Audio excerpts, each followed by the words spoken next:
انا عارف ان ضغوط الحياة والبيت والاولاد مأثرين عليكي ومطلعين الراجل اللي جواكي، علشان الخشونة هي اللي هتخليكي تعملي كل اللي وراكي وتفضلي عايشة. علشان كده عايزك تفهمي ان انت ممكن تبقي راجل مع اي حد الا جوزك. لو فضلت تعلي صوتك قصاده وتتعاملي معاه بخشونة هيخسر رجولته معاكي، ولو خسر رجولته ساعتها انت اللي هتخسري، علشان هيعاملك معاملة تخسرك انوثتك انت كمان.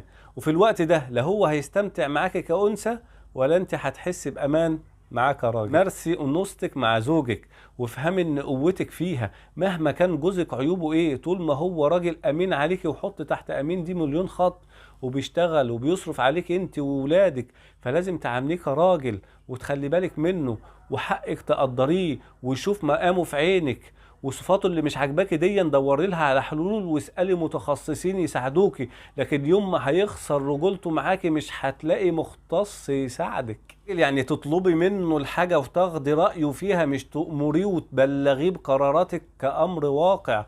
راجل يعني تقولوا له ايه رأيك لو زرنا اهل الاسبوع اللي جاي، مش تقولي له احنا معزومين عند اهل الاسبوع اللي جاي. راجل يعني تتكلمي معاه بحنية وصوت واطي، مش صوته يعلى فصوتك انت كمان يعلى وترد عليه الكلمة ب10. راجل يعني لما يزعقلك او يغلط فيكي تتجنبي الرد عليه، وبعد ما يهدى تعاتبيه وتحسسيه بغلطه، فيفضل وراكي لحد ما يراضيكي وما يكررهاش تاني.